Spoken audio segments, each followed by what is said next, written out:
मित्रों, राम राम। मेरा भारत मेरी बात चैनल पर आपका स्वागत। मैं हूं अनिल नागपाल और आज की इस अंक में हम बात करेंगे जो नायब सिंह सैनी की तीसरी बारी सरकार भाजपा की बन रही है। 9.5 साल राज किया मनोहर लाल जी ने और अब 6 महीने से सरकार नायब सिंह सैनी की और उनको मुख्यमंत्री के नेतृत्व में भाजपा की तीसरी बार सरकार बन रही है। उसके मंत्रिमंडल के बारे में, क्योंकि बहुत से चैनल, यूट्यूबर्स, बड़ी बड़ी कंपनियां भी बताएंगी और करेंगी और बड़े लोग कहेंगे कि ये मंत्री बनेगा, वो मंत्री बनेगा। लेकिन भाजपा में एक बात तय है, जब से नरेंद्र मोदी का शासन शुरू हुआ या वक्त शुरू हुआ, उसके बाद भाजपा में कोई ये नहीं बता सकता कि मंत्री कौन होगा। बड़े बड़े लोग अभी तो चलो उनके नेतृत्व में चुनाव लड़ा, अगर पहली बार सरकार बनती तो कोई ये भी नहीं बता सकता था कि मुख्यमंत्री कौन होगा। मंत्री की तो बात बड़ी दूर की बात है, कोई मुख्यमंत्री भी नहीं बता सकता था किसकी लॉटरी खुल जाए। तो पहले जो कांग्रेस राज में बड़े बड़े पत्रकार तय करते थे और केंद्र में तो अमेरिका और वहां से बात तय होती थी कि ये हमारा व्यक्ति है, इसको मंत्री बनाना है। लेकिन भाजपा में जब तक कोई शपथ ना ले ले तब तक कुछ नहीं कहा जा सकता कि मंत्री कौन होगा। तो ये जो बातें चल रही हैं कि मंत्रिमंडल में इसका नाम आगे, इसका नाम आगे, इसका नाम आगे, गुप्त सूत्र, कोई सूत्र नहीं है, कोई कुछ नहीं है, केवल हवाबाजी बातें हैं। अब आप कहेंगे कि मैं ऐसी बात क्यों कह रहा हूं कि मैं भी कह रहा हूं कोई सूत्र नहीं, क्योंकि मैंने चुनाव के दौरान भी आपको कहा था कि मेरा कोई सर्वे नहीं, कुछ नहीं। मैं पूर्व के लोकसभा, विधानसभा और आकलन लेके पिछले 3-4 चुनावों का लेकर हम आकलन करते हैं कि ये स्थितियां हो सकती हैं। मैं भी मंत्रिमंडल में केवल अपना आकलन है कि कौन व्यक्ति इस मंत्रिमंडल में हो सकते हैं। कोई इसमें गुप्त सूत्र नहीं है, कोई जानकारी नहीं है। कोई कहता हो तो वो केवल झूठ है, क्योंकि भाजपा को समझना बड़ा कठिन काम है इस विषय पे। कम से कम तो मंत्रिमंडल में, क्योंकि आकलन की बात है, ठीक होंगे गलत होंगे, मुझे लगता है कि मंत्रिमंडल में नायब सिंह सैनी जी का मुख्यमंत्री बनना तय ही है। और भाजपा की भी बड़ी बात है कि उन्होंने पर्यवेक्षक जो नियुक्त किया है 17 अक्टूबर की शपथ के लिए, और 16 तारीख को जो विधायक दल की बैठक होगी उसके लिए पर्यवेक्षक है, और मुख्यमंत्री की शपथ 17 को होगी। तो उसमें एक कद्दावर नेता और देश के गृह मंत्री को जबकि तय है कि नायब सिंह सैनी ने मुख्यमंत्री बनना है, उसके बावजूद मोहनलाल यादव और अमित शाह जी स्वयं इसके पर्यवेक्षक होंगे, पर्यवेक्षक के नाते उस बैठक में रहने वाले हैं। इसको कहते हैं काम करने का तरीका और अंदाज। जब कार्यकर्ता के रूप में यह पार्टी काम करती है तो देश का गृह मंत्री, जिसका एक पूरा सिस्टम पर यह रहता है कि उनके हिसाब से ही चलता है, और वो एक पर्यवेक्षक के रूप में आ रहे हैं, एक बड़ी बात है। तो मंत्रिमंडल की जो विषय बात चल रही है कि मंत्रिमंडल में कौन हो सकता है, तो मुझे लगता है सबसे पहले हम बात करेंगे मुख्यमंत्री की। मैंने बात की कि नायब सिंह सैनी होंगे। उसके बाद डिप्टी स्पीकर का मुझे लगता नहीं कि कुछ ऐसा चल रहा है, लेकिन होगा तो एक जाट समाज से होगा या एक एससी समाज से, जो भी होगा। लेकिन मंत्रिमंडल की बात है तो मुझे लगता है कि जाट समाज में सबसे पहला नाम जो अभी मंत्री बने, महिपाल ढांडा पानीपत ग्रामीण से, उनका नाम कटने की दूर दूर तक संभावना मुझे नहीं लगती। महिपाल ढांडा कैबिनेट मंत्री के रूप में सबसे पहली पसंद होंगे। उसके बाद दादरी से जो सतपाल सांगवान के बेटे हैं, सुनील सांगवान, जो कि जेलर थे सुनारिया जेल के, उन्होंने वहां से त्याग पत्र देकर विधानसभा चुनाव लड़ा, वो, और किरण चौधरी की बेटी श्रुति चौधरी, जो कि बंसीलाल की पोत्री हैं श्रुति चौधरी, उनमें से एक नाम होगा। और एक नाम राई से कृष्णा गहलावत। ये 3-4 नामों में से 2 नाम, और कृष्णा गहलावत हो सकती है स्पीकर, डिप्टी स्पीकर भी हो सकती, महिला का एंगल भी है। भाजपा ने 16 जाटों को टिकट दी थी, जाट समुदाय के, उसमें से 6 लोग चुनाव जीत कर आए। महिपाल ढांडा का नाम 100% होगा ही होगा, जो मेरा अपना आकलन है। मैंने जैसे पहले कहा, भाजपा में किसी को कोई श्योरिटी नहीं कर सकता, लेकिन एक आकलन के रूप में। उसके बाद बात करेंगे ब्राह्मण समाज की। ब्राह्मण समाज में भी भाजपा ने 11 टिकट दी थी, उसमें 7-8 लोग जीते जो भी। उसमें 3 नामों में से 2 का मंत्री बनना, लगभग 2 मंत्री बनेंगे ब्राह्मण समाज से, क्योंकि ब्राह्मण समाज ने खुलकर भाजपा का समर्थन किया है। मूलचंद शर्मा पिछली बार भी मंत्री थे, मनोहर लाल सरकार में मंत्री थे, नायब सिंह सरकार में मंत्री थे, उनका मंत्रिमंडल में आना लगभग तय है। लेकिन फिर मैंने कहा कि पता नहीं लगता समीकरण क्या होंगे। उसके अलावा अरविंद शर्मा एक कद्दावर नेता हैं, 2 बार करनाल के सांसद रहे, 1 बार निर्दलीय सोनीपत के सांसद रहे, 1 बार रोहतक से उन्होंने दीपेंद्र हुड्डा को हराया पिछली बार, और अब भी वो लोकसभा का चुनाव लड़े रोहतक से, जबकि हार गए। लेकिन रोहतक छोड़कर वो फिर गोहाना गए, और गोहाना से लगातार 4-5 बार से जीत रहे जगबीर मलिक को उन्होंने चुनाव में हराया। तो मुझे लगता है उनका भी एक अपना जबरदस्त दावा है। और एक कालका से विधायिका है शक्ति रानी। ब्राह्मण समाज के सबसे कद्दावर नेता विनोद शर्मा की धर्मपत्नी है, और कार्तिकेय शर्मा जो कि राज्यसभा से सांसद है, उनकी माता जी हैं, वो कालका से हैं। तो उनका भी दावा महिला के नाते और ब्राह्मण के नाते। तो ब्राह्मणों में इन 3 चेहरों में 2 चेहरे लगभग मंत्रिमंडल में रहेंगे।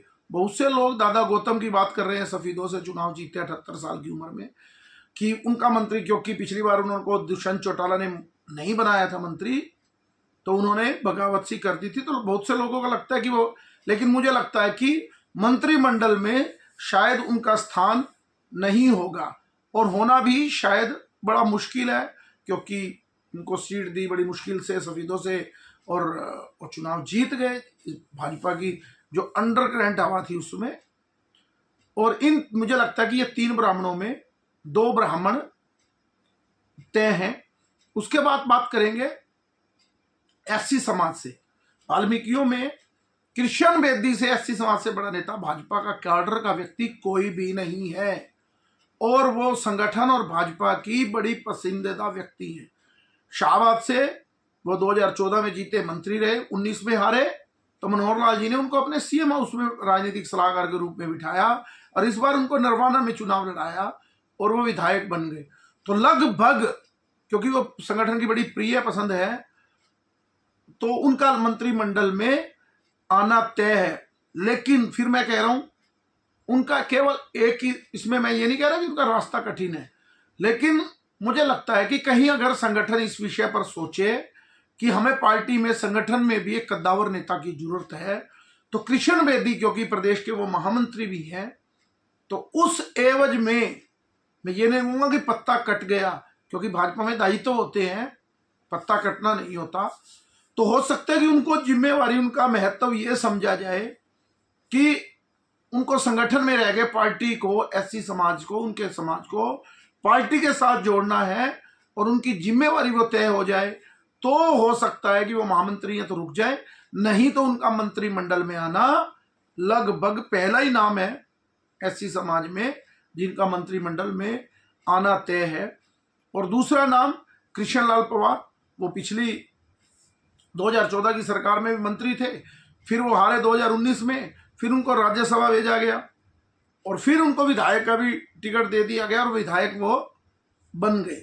तो मुझे लगता है कि उनका नाम भी लगभग तय है।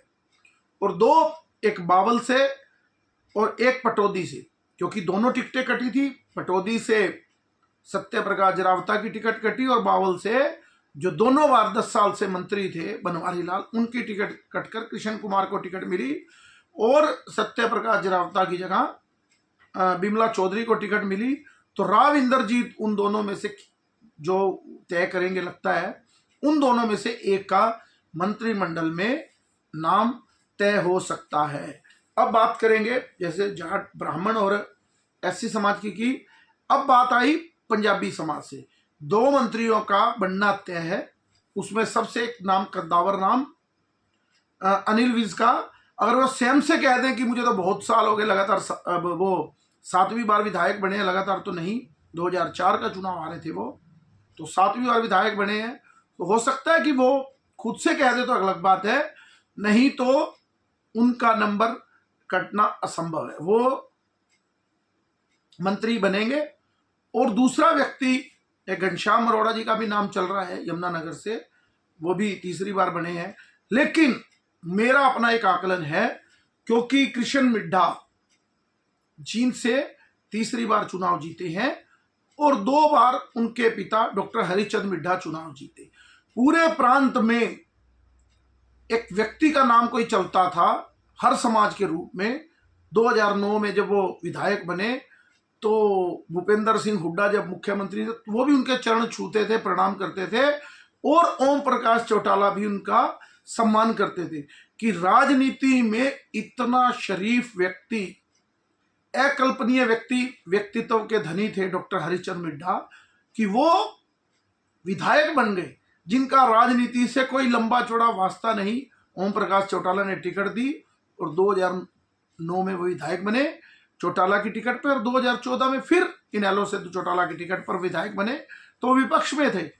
उपचुनाव में डॉक्टर कृष्ण मिड्ढा को मनोहर लाल जी ने मनाकर और भाजपा की टिकट दी और वो उनकी बात मानकर आए, और उन्होंने 2 कद्दावर नेताओं, आज हम बात कर सकते हैं कि सुरजेवाला वो इतना कद्दावर नहीं रहे, वो अपने बेटे को बड़ी मुश्किल से जिता पाए, वो भी भाजपा के गलत टिकट वितरण की वजह से। और पिछली बार वो कैथल से हार गए थे रणदीप सुरजेवाला, और वो जब जींद से चुनाव लड़ने आए बड़ी मुश्किल 200-250 वोटों से कृष्ण मिड्ढा के सामने वो अपनी जमानत बचा पाए। यानी कहने का मतलब वो जमानत तक जब्त हो गई। मुकाबले से तो वो बड़ी दूर थे, यानी कितने दूर थे, लगभग 30,000 वोट पीछे थे, तीसरे नंबर पर आए थे। और दूसरे नंबर पर जिस जेजेपी की हवा चल रही थी उस समय, दुष्यंत चौटाला की, उनके छोटे भाई दिग्विजय चौटाला उस समय चुनाव लड़े थे उपचुनाव में, और दोनों कद्दावर नेताओं को डॉक्टर कृष्णलाल मिड्ढा ने धूल चटाने का काम किया। लेकिन उस समय भी मंत्रिमंडल में नाम नहीं पड़ पाया, क्योंकि उस समय पंजाबी मुख्यमंत्री मनोहर लाल थे, अनिल विज थे, और रोहतक से मनीष ग्रोवर, 3 लोग मंत्रिमंडल और मुख्यमंत्री में भी ये थे, तो उनका नंबर उस समय नहीं पड़ पाया। और 2019 में भी उन्होंने मांगेराम के बेटे को हराया। लेकिन फिर मैं वही कहूंगा, क्योंकि अनिल विज और मनोहर लाल, स्वयं मनोहर लाल मुख्यमंत्री थे और अनिल विज स्वास्थ्य मंत्री, गृह मंत्री, बड़े बड़े दायित्व पे थे, तो पंजाबी होने के नाते उनका नंबर कट गया। क्योंकि जींद एक ऐसा क्षेत्र है जहां रैलियों के लिए मशहूर है, और जींद से ही पूरे हरियाणा की हवाएं तय होती हैं। तो जींद से हमेशा कद्दावर नेता मंत्री बने हैं, चाहे वो मांगेराम गुप्ता हो और बृजमोहन सिंगला, जो भी जींद से जीतता वो मंत्री बनता, सत्ता आती तो। लेकिन डॉक्टर साहब विधायक विपक्ष में रहे, और कृष्ण मिड्ढा जी जो विधायक बने सत्ता पक्ष में आने के बाद, क्योंकि पंजाबी का मुख्यमंत्री और गृह मंत्री दोनों पावरफुल लोग अनिल विज और मनोहर लाल की वजह से उनका नाम उसमें नहीं आ पाया। अब मनोहर लाल जी केंद्र में मंत्री हैं, और जींद का दावा सबसे बड़ा है, और उस नाते से भी क्योंकि जींद से एक ही सीट पहले आती थी, कृष्ण मिड्ढा ने जिताया। इस बार जींद से 4 विधायक, जिले से 5 में से 4, जिसको जाटलैंड कहते हैं, 5 में से 4 विधायक जींद से बने हैं। तो मुझे लगता है कि इस मामले में इस बार कृष्ण मिड्ढा का दावा सबसे मजबूत है, क्योंकि मुख्यमंत्री अब पंजाबी नहीं बल्कि नायब सिंह सैनी है। और मुझे नहीं लगता कि इस विषय को, क्योंकि उपचुनाव जब हुए थे 2019 में, उस समय भाजपा लगातार हार रही थी कई चुनाव में, तो जींद से बीजेपी जब जीती तो उसमें डॉक्टर कृष्ण मिड्ढा का कद काफी ऊंचा हुआ। तो मुझे लगता है कि मंत्रिमंडल में उनको स्थान मेरे अपने अनुभव के अनुसार से मिलना ही चाहिए, और लगभग मिलने की संभावना भी है, क्योंकि उसके कई कारण हैं। उसके बाद बात करेंगे हम जैसे कि अहिरवाल बेल्ट में, क्योंकि सबसे ज्यादा साथ अगर किसी क्षेत्र ने दिया भाजपा का इस चुनाव में, जो भाजपा पूर्ण, उसमें अहिरवाल का बहुत बड़ा योगदान है। जैसे मैंने कहा कि बावल और पटौदी, इनमें से एक विधायक का मंत्री बनना तय है। और इसी तरह से राव नरवीर के एंटी भी हैं वो, लेकिन एक कद्दावर नेता है। बंसीलाल सरकार में, चौटाला सरकार में और मनोहर लाल जी की सरकार में मंत्री रहे। राव नरवीर सिंह जो बादशाहपुर से विधायक बने, मुझे लगता है उनका भी मंत्रिमंडल में आना तय है।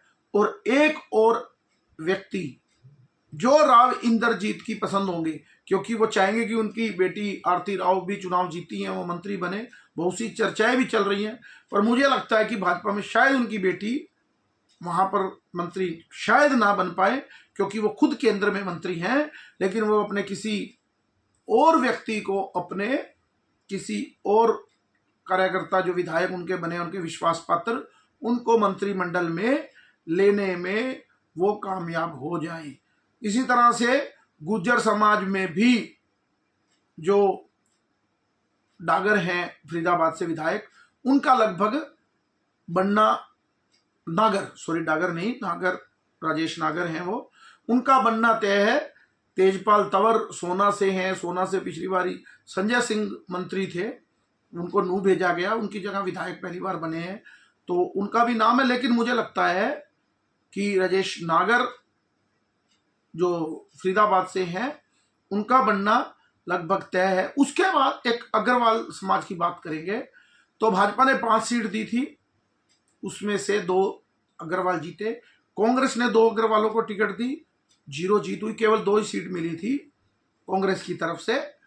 तो मुझे लगता है कि तीनों जो कद्दावर अग्रवाल समाज से जीते हैं, 2 भाजपा के, उसमें विपुल गोयल जो कि उद्योग मंत्री थे 2014 में, उनकी टिकट कट गई थी 2019 में, उनको फिर टिकट मिला और वो बड़े अच्छे मार्जिन से जीते। कद्दावर नेता, उनका दावा सबसे मजबूती में है। इसी तरह घनश्याम शराफ, वो 2009 में भी विधायक बने जब भाजपा के केवल 4 विधायक थे, और मुझे लगता है कि शायद उनका नंबर ना पड़े। और एक सावित्री जिंदल जो भी एशिया की सबसे अमीर महिला हैं, उनके बेटे भाजपा के सांसद हैं और वो निर्दलीय चुनाव जीती, उनका दावा भी एक अगर किसी निर्दलीय को बनाना हुआ भाजपा ने 3, क्योंकि भाजपा 48 की बजाय 3 निर्दलीय विधायक भी अब जुड़े हैं साथ, उसमें देवेंद्र काद्यान हो, राजेश जून और सावित्री जिंदल। तो अगर निर्दलीय को नंबर पड़ा तो सावित्री जिंदल को भी बनाया जा सकता है, यानी कि अग्रवालों में तीनों हैवी वेट हैं। पर मुझे लगता है कि विपुल गोयल का नंबर लगभग आने के चांस है। उसके बाद हरविंदर कल्याण जो रोड समाज से आते हैं, वो विधायक हैं करनाल के साथ लगती घरौंडा सीट से, तो वो हो सकता है कि डिप्टी स्पीकर, क्योंकि जैसे बात है, क्योंकि 14 ही मंत्री बनने और 2 एक स्पीकर और डिप्टी स्पीकर, हो सकता है अनिल विज को स्पीकर भी बनाया जा सकता है। जैसे रमन सिंह मुख्यमंत्री थे, उनको स्पीकर बना दिया गया। कृषि मंत्री तोमर साहब थे, उनको मध्य प्रदेश में स्पीकर का पद दे दिया गया, क्योंकि सबसे सीनियर व्यक्ति अनिल विज है इस सरकार में, तो हो सकता है कि अनिल विज को स्पीकर भी बनाया जा सकता है और मंत्रिमंडल में भी उनका दावा मजबूत है। इसी तरह हिसार लोकसभा में ही रणबीर सिंह गगवा जो पिछली बार उपाध्यक्ष थे, कुम्हार समाज से हैं, मुझे लगता है कि इस बार उनका भी मंत्रिमंडल में आना लगभग तय है। राजपूत समाज की बात करें तो अपना रादौर से श्याम सिंह राणा और यशवंत राणा संघ से, इन दोनों में से एक की लॉटरी लग सकती है। पर मुझे लगता है कि कुरुक्षेत्र लोकसभा से विधायक हैं लाडवा से मुख्यमंत्री जी, तो शायद श्याम सिंह राणा की बजाय यशवंत राणा जो असम से चुनाव जीते, उनको भी राज्य मंत्री का पद मिल सकता है। मैंने जैसे कहा, क्योंकि जिले वाइज बात करेंगे तो 22 जिले हैं, मंत्री 14 और 2 स्पीकर 16 बनाने हैं। लेकिन लोकसभा क्षेत्र के अनुसार से चले, क्योंकि जींद का जैसे मैंने चर्चा की, कृष्ण बेदी और कृष्ण मिड्ढा दोनों जींद जिले से हैं, लेकिन अलग इसलिए हैं दोनों क्योंकि सिरसा से एक ही विधायक हैं, 6 कांग्रेस जीती, 2 लोकदल और 1 बीजेपी। तो नरवाना जो सीट है वो सिरसा में पड़ती है। सिरसा लोकसभा के विधायक के नाते बेदी जी का नंबर है और कृष्ण मिड्ढा का क्योंकि सोनीपत में जी विधानसभा पड़ती है तो उनका नंबर इस विधानसभा से लोकसभा में पड़ सकता है, मंत्रिमंडल के रूप में कृष्णा गहलोत, अरविंद शर्मा और डॉक्टर किशन मिड्डा। तो इसी तरह से प्रतिनिधित्व, क्योंकि भाजपा सभी क्षेत्रों को, सभी लोकसभाओं को और सभी बिरादरियों को समाहित करने का प्रयास करेगी। फिर मैंने कहा कि भाजपा में ये कभी तय नहीं है कि कौन मंत्री बनेगा, केवल अपना आकलन है कि इस तरह से मंत्री पद देने से भाजपा को क्या फायदा हो सकता है और क्या नुकसान हो सकता है। तो अपना आकलन है कि ये दावे मजबूत बनते हैं। बाकी भाजपा हाईकमान और मुख्यमंत्री तय करेंगे और मनोहर लाल जी तय करेंगे कि ये मंत्रिमंडल किस रूप में शक्ल लेगा। जो सूत्रों के हवाले से बातचीत चल रही है, इसका नाम आगे पीछे, मुझे लगता है कोई नाम आगे है और ना कोई पीछे है। केंद्रीय नेतृत्व और जो प्रांत का नेतृत्व है उनमें क्लियर मैसेज है कि किसको बनाना है। बाकी सब बातें केवल हवा हवाई हैं। आप कहेंगे मैंने भी क्या ऐसे कैसे बता दिया कि कौन बनेगा। मैं बता रहा हूं, मेरा कोई सर्वे काम नहीं, एक आकलन के रूप में कि ये स्थितियां हो सकती हैं। हम चुनाव से पहले भी आकलन करते हैं और चुनाव के बाद भी आकलन करते हैं। इसी तरह मंत्रिमंडल से पहले भी आकलन किया कि ये हो सकता है। जब वो बनाएंगे तो उसके बाद भी आकलन होगा कि इनकी बजाय किन लोगों को बनाया गया, उनके पीछे भाजपा की क्या रणनीति होगी। आज के अंक में इतना ही। जय श्री राम, भारत माता की जय। मेरे इस चैनल को लाइक कीजिए, सब्सक्राइब कीजिए और ज़्यादा से ज़्यादा शेयर कीजिए। जय श्री राम।